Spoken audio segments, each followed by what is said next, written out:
wabarakatuh. Perkenalkan, nama saya Amalia Tulmuna dari kelas Manajemen Informatika. Di sini saya akan menjelaskan hasil dari tugas makalah saya. Di sini saya akan menjelaskan makalah saya yang berjudul Merancang dan Mengelola Saluran Pemasaran Terintegrasi. Latar belakang itu sendiri yaitu perusahaan melihat alur ke atas pemasok dari pemasok mereka dan alur ke bawah pelanggan dari distributor mereka. Mereka memperlihatkan segmentasi pelanggan dan mempertimbangkan sejumlah besar kemungkinan sarana yang berbeda untuk menjual, mendistribusikan, atau memperbaiki penawaran mereka. Tetapi pernyataannya bukanlah apakah rancangan, pengelola, dan komunikasi, melainkan apa yang harus disampaikan kepada siapa dan seberapa sering. Namun semakin lama menjadi semakin sulit karena semakin banyak perusahaan berteriak untuk menarik perhatian konsumen yang semakin terbagi untuk menjangkau pasar sasaran dan membangun ekuitas merek. Pemasaran holistik semakin kreatif memanfaatkan banyak bentuk rancangan. Selanjutnya kita akan membahas isi dari rumusan masalah berikut ini, yaitu pengertian saluran pemasaran dan jaringan. Menurut Coulter P. 2019, atau saluran pemasaran marketing Charles adalah sekelompok organisasi yang saling bergantung dan terlibat dalam proses pembuatan produk atau jasa yang disediakan untuk digunakan atau dikonsumsi. Saluran pemasaran merupakan seperangkat alur yang diikuti produk atau jasa setelah produksi, berakhir dalam pembelian dan digunakan oleh pengguna akhir. Beberapa perantara seperti pedagang, grosir, dan eceran yang membeli berhak atas dan menjual kembali barang dengan disebut perdagang. Arti penting saluran itu sendiri yaitu sekelompok saluran pemasaran tertentu yang digunakan oleh sebuah perusahaan dan keputusan tentang sistem ini. Peran saluran pemasaran.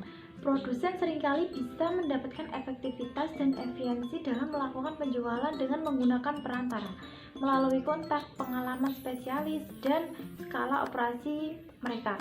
Perantara membuat barang tersedia secara luas dan dapat diakses oleh pasar sasaran, yaitu A. Fungsi dan aliran saluran. Saluran pemasaran berfungsi untuk menggerakkan barang dari produsen ke konsumen. Saluran pemasaran mengatasi kesenjangan waktu, tempat, dan kepemilikan yang memisahkan barang dan jasa dari mereka yang memerlukan atau menginginkannya. B. Tingkat saluran. Produsen dan pelanggan akhir merupakan bagian dari semua saluran. Kita akan menggunakan jumlah tingkat perantara untuk menentukan panjang saluran.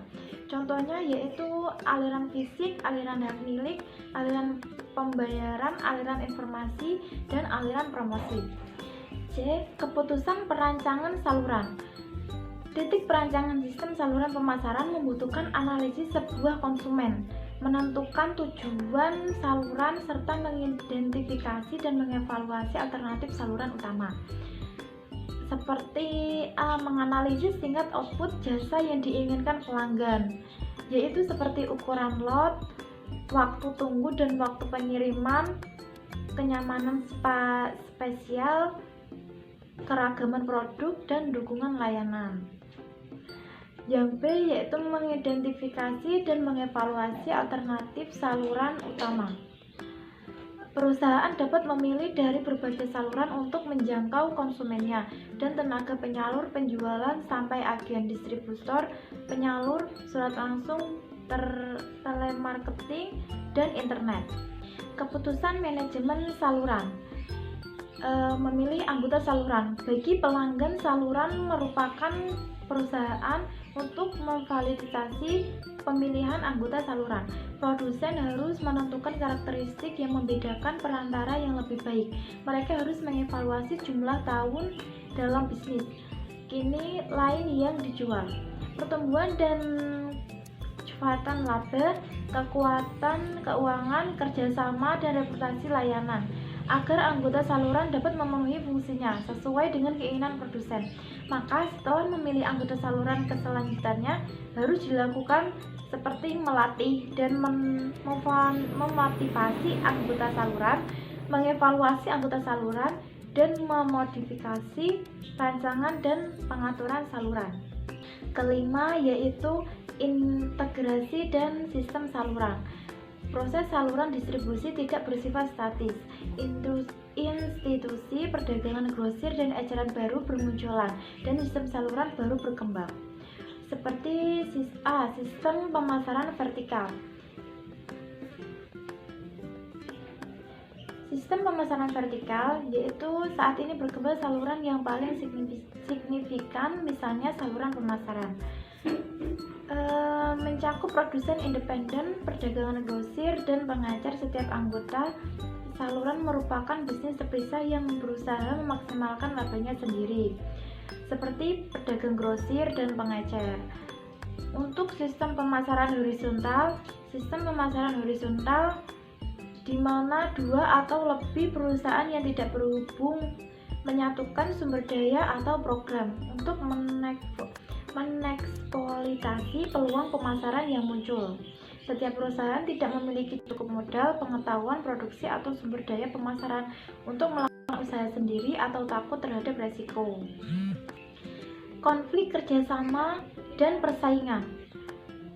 Jenis konflik dan persaingan yaitu konflik saluran vertikal, konflik saluran horizontal, konflik multisaluran. B. Penyebab konflik saluran yaitu ketidaksesuaian tujuan, peran dan hak yang tidak jelas, perbedaan persepsi, ketergantungan perantara tersebut pada produsen.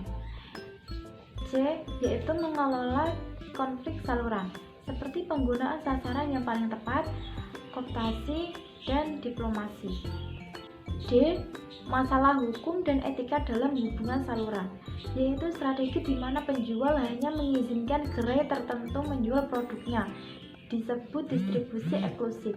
Strategi apabila penjual mengharuskan penyalur ini tidak menangani produk-produk pesaing disebut perjanjian eksklusif. Kedua belah pihak diuntungkan dari kesepakatan eksklusif. Perjanjian eksklusif sering melibatkan persetujuan wilayah eksklusif. Yang D, yaitu praktik pemasaran e-commerce. E-commerce adalah perusahaan atau situs menawarkan untuk melakukan transaksi atau memudahkan penjualan produk dan jasa secara online. Konsumen dan pembisnis tidak lagi harus berada di depan komputer untuk mengirimkan dan menerima informasi. Yang mereka perlukan hanyalah telepon seluler atau personal digital assistant. Banyak orang melihat masa depan cemerlang pada apa yang kini disebut m-e-commerce.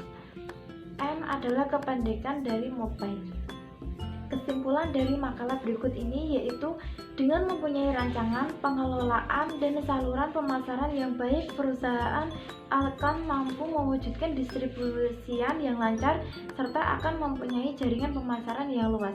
Saluran yang dipilih mempengaruhi saluran keputusan pemasaran lainnya. Penetapan harga perusahaan tergantung pada apakah perusahaan menggunakan pedagang massal atau butik berkualitas tinggi.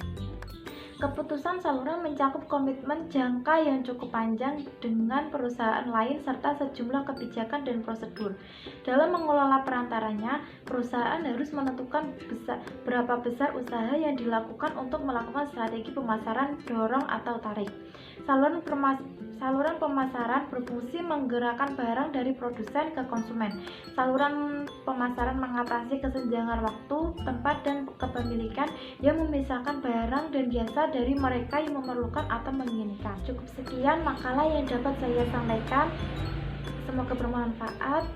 Bila ada salah kata, saya mohon maaf. Wassalamualaikum warahmatullahi wabarakatuh.